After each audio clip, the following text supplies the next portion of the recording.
Buongiorno e ben ritrovati con una nuova edizione del TG Flash di New Sicilia.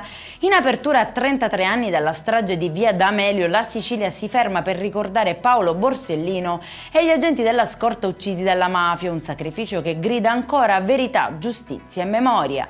Ti apro la testa con colpi di casco e questa è la minaccia shock rivolta al sindaco di Catania Enrico Trantino da un cittadino infuriato per le ganasce alla sua auto parcheggiata in divieto di sosta. Il video pubblicato su TikTok preoccupa per i toni violenti e soprattutto per il rischio di emulazione. Il primo cittadino lancia un appello al senso di responsabilità. Orrori in famiglia a Caltanissetta, una donna di 67 anni è stata brutalmente picchiata dal marito, un ottantenne.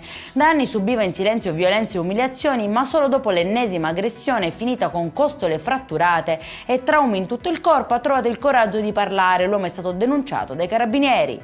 Fermati due conviventi di Santo Stefano di Camastra nel Messinese che avevano messo in piedi un vero e proprio sistema di truffe online vendendo cuccioli inesistenti e incassando bonifici da decine di vittime in tutta Italia senza mai consegnare i cani promessi. Un raggiro collaudato che ha fruttato migliaia di euro finalmente interrotto grazie all'intervento dei carabinieri.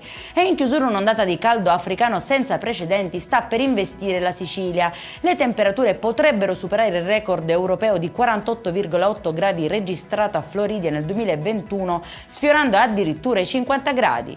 Per questa edizione è tutto, prossimo appuntamento alle 19:30. Buona giornata!